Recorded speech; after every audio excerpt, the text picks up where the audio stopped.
Welcome back all dear students. आप सभी का स्वागत है हमारे अनंता कोचिंग क्लासेस के अंदर बच्चों। तो अपन कंटिन्यू चल रहे थे, जैसा कि अपनी एक क्लास अपनी पूरी कंप्लीट हो गई थी राजस्थान परिचय के बारे में, कि राजस्थान के बारे में हमने थोड़ी बहुत पढ़ी थी। अब और आगे डिटेल में देखते हैं कि राजस्थान का सर्वप्रथम उल्लेख जो है वो किस शिलालेख के अंदर हुआ। मैंने बताया था शिलालेख के बारे में और अभिलेख के बारे में। शिलालेख के बारे में, अभिलेख के बारे में मैंने बताया था। अभिलेख का मतलब क्या होता है? जो कठोर चीजों पे लिखी जाती है, तो कठोर चीजों पर जो लिखा जाता है वो है अभिलेख। लेकिन अपने को पढ़ना है शिलालेख के बारे में, मतलब अपने को ये पढ़ना है कि राजस्थान राजस्थान का सबसे पहले उल्लेख कहाँ हुआ, सबसे पहले उल्लेख किस शिलालेख के अंदर हुआ, वो अपने को पढ़ना है। ठीक है बच्चों, तो उसके लिए सबसे पहले मेरे चैनल को लाइक कर देना, सब्सक्राइब कर देना, शेयर कर देना बच्चों। तो सबसे पहले उल्लेख जो है वो राजस्थान का किस शिलालेख के अंदर हुआ? प्रसिद्ध शिलालेख के अंदर हुआ। सबने सुन रखा होगा, हर एग्जाम के अंदर ये क्वेश्चन उठा के पूछता है कि राजस्थान का बहुत इंपॉर्टेंट क्वेश्चन है, राजस्थान का सबसे पहला उल्लेख कहाँ हुआ? तो बसंत शिलालेख के अंदर हुआ। ये तो क्वेश्चन आपको मुंह पे याद होना चाहिए, क्योंकि ये तो किसी भी कॉम्पिटिशन एग्जाम के अंदर पूछ ही लेता है। ये है यहाँ तक, बसंत शिलालेख के अंदर हुआ। अब देखो बच्चों, अब देखो, अब ये कब हुआ? ये कब हुआ? तो ये तो हुआ बच्चों 682 विक्रम संवत के अंदर। कितने? 682। लेकिन कब हुआ, कहाँ हुआ? सिरोही के अंदर। कहाँ बच्चा? सिरोही। सिरोही जिले का पूरा पूरा संबंध है कौन से? जहाँ शिमला माता का मंदिर है। कहाँ पे? जहाँ पे शिमला माता का मंदिर है। क्लियर है? सिरोही के अंदर। बच्चों सबसे इंपॉर्टेंट चीज देखो कि 682 विक्रम संवत के अंदर तो यह शिलालेख बना। लेकिन अब एग्जामिनर जो आपको क्वेश्चन पूछेगा ना, वो कैसे पूछेगा कि बसंत शिलालेख था किस ईस्वी के अंदर राजस्थान का उल्लेख किया गया है, कब इस शिलालेख का कब उल्लेख हुआ है। तो कब हुआ है तो वो आपको क्वेश्चन दे देगा 681 ईस्वी, 682 ईस्वी, 625 ईस्वी या फिर 633। ये क्वेश्चन इसने उठा के पूछी है। इसने क्या पूछा? ईस्वी के अंदर पूछा है। ये ध्यान रखना, वो एग्जामिनर आपको सीधा सीधा क्वेश्चन उठा के नहीं पूछेगा। वो डायरेक्ट क्वेश्चन नहीं, पता है बच्चे तो याद करके आएंगे, ये तो याद ही रहता है।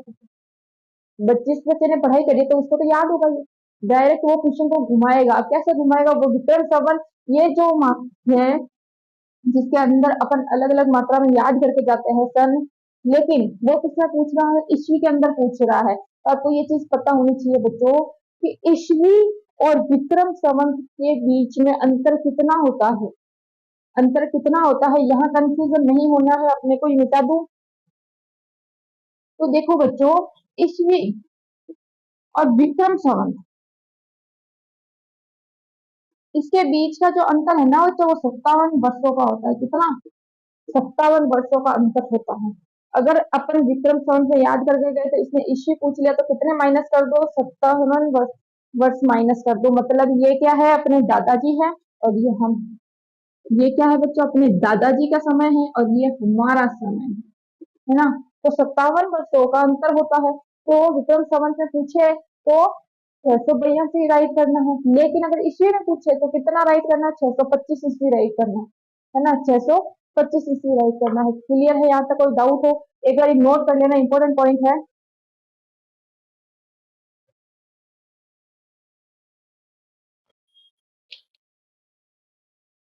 अब देखो बच्चों, इसका संबंध और क्वेश्चन को घुमाता है, इसलिए अपने को एक एक चीज इस शिलालेख के बारे में अपने को पढ़नी है। इस शिलालेख का संबंध किस वंश से है? जब इस शिलालेख से बना, जब ये लिखा गया तब इसका संबंध किस वंश से है? उस समय कौन सा वंश था? उस समय था बच्चों चावड़ा वंश। कौन सा वंश था बच्चों? उस समय था चावड़ा वंश। सीधा सीधा क्वेश्चन उठा के पूछेगा कि बसंत शिलालेख से किस वंश का संबंध है, तो चावड़ा वंश का है। ये चीज नोट करना।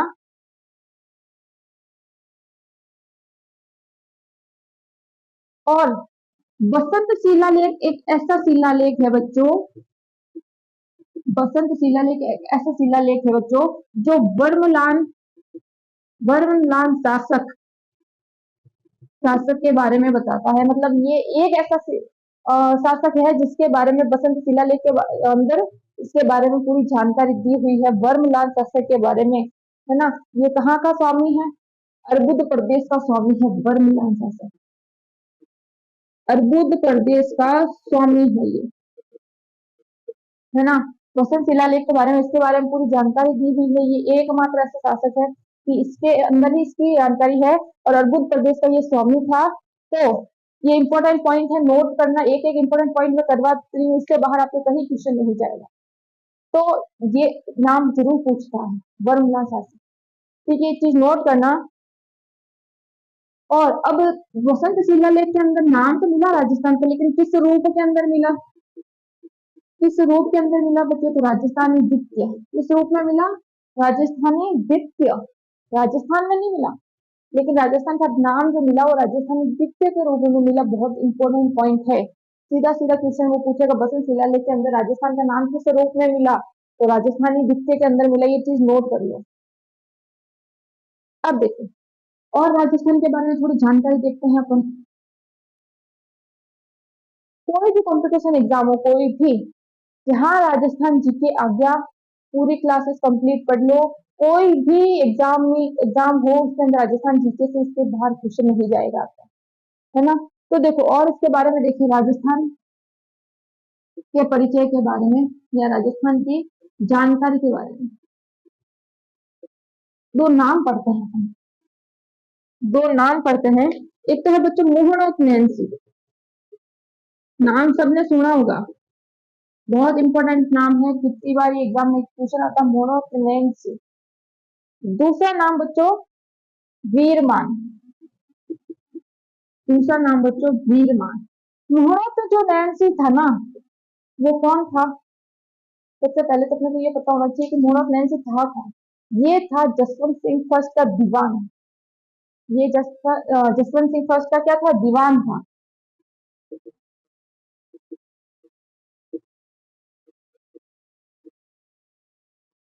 जसवंत सिंह फर्स्ट का दीवान था मोहनोत नैन्सी। इसमें ग्रंथ भी लिखे हैं, इसके बारे में ग्रंथ लिखे गए हैं, और बहुत इंपॉर्टेंट ग्रंथ है। देखो बच्चों, मोहनोत नैन्सी का एक और नाम है अब्दुल फजल। इसे क्या कहा जाता है? राजस्थान का अब्दुल फजल किसे कहते हैं? तो इंपॉर्टेंट क्वेश्चन है कि राजस्थान का अब्दुल फजल किसे कहा गया है? तो मोहनोत नैन्सी को कहा गया है। किसने कहा? मुंशी ने। किसने कहा? मुंशी देवी प्रसाद, हाँ मुंशी देवी प्रसाद ने। इसको ये नाम किसने दिया था? अब्दुल फजल, राजस्थान का अब्दुल फजल मोहम्मद नैन्सी को नाम किसने दिया था? मुंशी देवी प्रसाद ने नाम दिया था। और बच्चों इसके बारे में ग्रंथ लिखे गए हैं, मोहम्मद नैन्सी की ख्यात, इसका एक इंपॉर्टेंट ग्रंथ है मोहम्मद नैन्सी की ख्यात। कौन सा ग्रंथ है? नैन्सी की ख्यात। ये बहुत इंपॉर्टेंट ग्रंथ है, इसके बारे में क्वेश्चन पूछता है, क्योंकि ये क्या है बच्चों? राजस्थान का सबसे प्राचीन ग्रंथ है, राजस्थान का सबसे प्राचीन ग्रंथ है ये। कौन सा? मोहम्मद नैन्सी के बारे में पूरा डिटेल लिखी हुई है, नोट करना ये चीजें।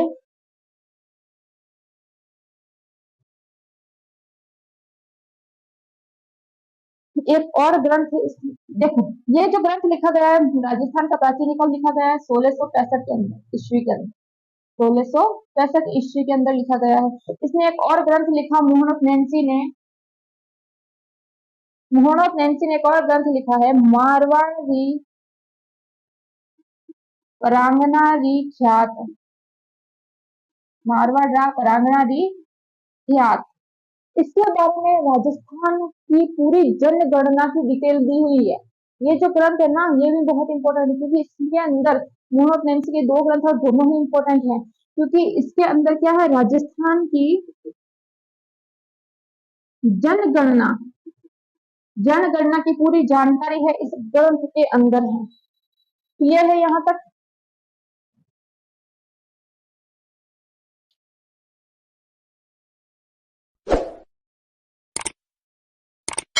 हो गया? नोट कर लिया?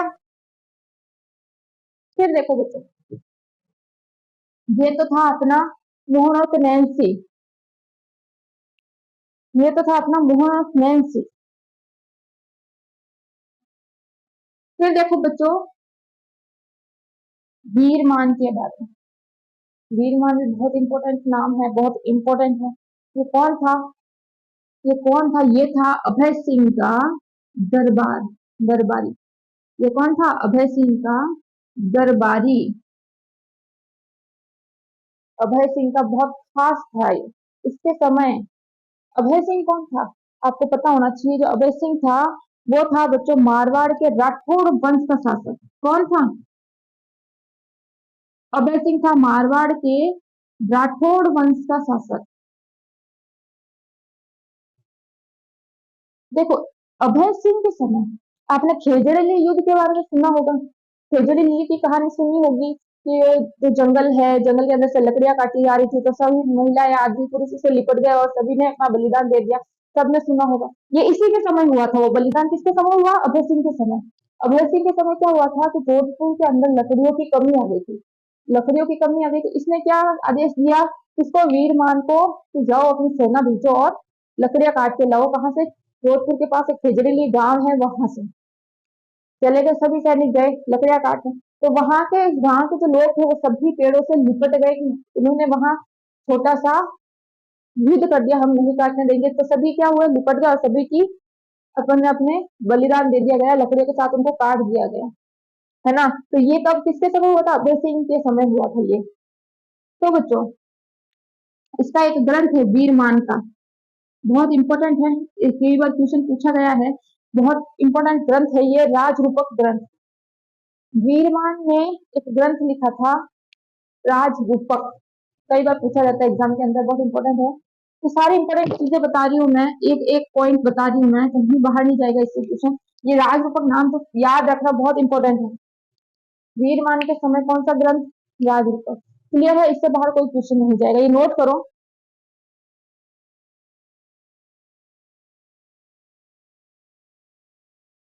तो ये थी बच्चों नॉर्मल राजस्थान की जानकारी। राजस्थान की जो सारी डिटेल्स की जानकारी, इसका इसके बारे में जो भी डिटेल है वो इन 3 वीडियो मैंने बनाई है, तीनों वीडियो के अंदर क्लियर है। इससे बाहर कोई भी क्वेश्चन राजस्थान का परिचय का नहीं जाएगा। इससे बाहर आपका कोई भी क्वेश्चन राजस्थान परिचय का नहीं जाएगा। और ये पॉइंट बहुत इंपॉर्टेंट है जो मैंने करवाया, वो जरूर याद रखना, क्योंकि इससे क्वेश्चन जरूर बनता है, जरूर उठा के देता है, क्वेश्चन घुमा के देता है। कुछ पॉइंट बता देती हूँ आपको, कुछ इंपॉर्टेंट क्वेश्चन बता देती हूँ। राजस्थान शब्द को मान्यता कब मिली? राजस्थान शब्द को मान्यता कब मिली? किसी को पता हो तो कमेंट में मैसेज करना। पहला क्वेश्चन वो ये पूछ सकता है, राजस्थान शब्द को मान्यता कब मिली। फिर दूसरा क्वेश्चन, राजस्थान दिवस कब मनाया जाता है? ये एग्जाम में कई बार आ रखा है ये क्वेश्चन, राजस्थान दिवस कब मनाया जाता है। कमेंट में आंसर मैसेज करते जाना जिसको पता है। राजस्थान की स्थापना दिवस, राजस्थान स्थापना दिवस। फिर चौथा क्वेश्चन क्या पूछेगा वो कि राजस्थानी भाषा दिवस। कमेंट में मैसेज करते जाना। ये है 26 जनवरी 1950। राजस्थान को जो शब्द है उसको मान्यता कब मिली? 26 जनवरी 1950 को। ठीक है। राजस्थान दिवस कब मनाया गया? तो बच्चों 30 मार्च को मनाया गया राजस्थान दिवस, 30 मार्च को। ठीक है। राजस्थान स्थापना दिवस 1 नवंबर, 1 नवंबर को। और राजस्थान भाषा दिवस 21 फरवरी, 21 फरवरी। तो चारों इंपॉर्टेंट है। तो इस तरह से वो क्वेश्चन को घुमाता है। इजी क्वेश्चन नहीं पूछेगा और डायरेक्ट नहीं पूछेगा कि राजस्थान दिवस कब मनाया जाता है, वो पूछेगा राजस्थान स्थापना दिवस। तो यहाँ बच्चा कंफ्यूजन होता है ना। तो क्लियर, ये क्वेश्चन नोट कर लो, चारों इंपॉर्टेंट क्वेश्चन है। और कोई आपका क्वेश्चन हो तो मुझे कमेंट में मैसेज कर देना। नेक्स्ट क्लास अपन राजस्थान की स्थिति लेंगे। एक एक क्वेश्चन क्लियर कराती जा रही हूँ, एक एक क्लास में पढ़ते जाओ, कंटिन्यू साथ साथ चलते जाओ तो पूरा कोर्स कंप्लीट हो जाएगा। ठीक है बच्चों, जय हिंद जय भारत।